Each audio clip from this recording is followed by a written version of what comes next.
একটা সত্যি কথা শুনবে? যখন তোমার কিছু থাকবে না, তখন কিছু মুখোশধারী মানুষকে তুমি চিনবে। কেননা আমি চিনেছি, এই ফেসবুক লাইনে কাজ করতে, সেক্টরে কাজ করতে এসে আমি শিখেছি, মানুষের যখন তোমাকে দরকার হবে তখন দেখবে তোমার পাশে সব সময় থাকবে, তোমাকে অ্যাপ্রিসিয়েট করবে, তোমাকে অনেক রকম করে প্রতারণা করবে, কিন্তু যখন তোমার থেকে স্বার্থ মিটে যাবে তোমাকে আর চিনবেই না।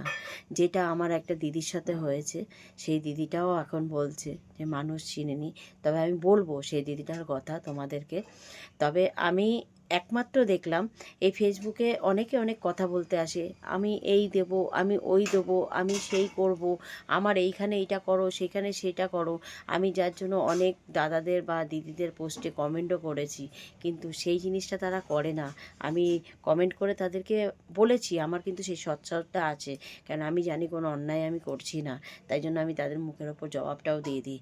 তা আমি কালকে একটা জিনিস দেখলাম, একটা দাদাভাই আমাদের, এই সেলিম দাদাভাই আমাকে একটা বলেছিল, মানে পোস্ট আমাকে না, একটা পোস্ট করেছিল যে আমার পোস্টে এইটা করলে আমি এইটা এটা করব।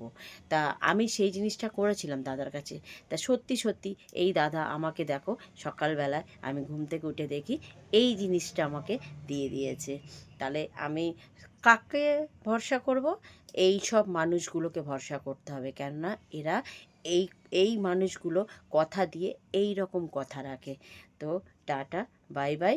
যদি কথা দিয়ে কথা না রাখতে পারো, তাহলে কোনো দিন কথা দিও না। এটা ফেসবুক হ্যাঁ ভাই, ऐसा वैसा চিজ নেই হ্যাঁ, ঠিক হ্যাঁ না? হ্যাঁ, আমি দিতে পারি না বলে হয়তো আমার এঙ্গেজমেন্ট কম, আমার কম, আমি তাতে আমি হ্যাপি। আমার ফেসবুক মামা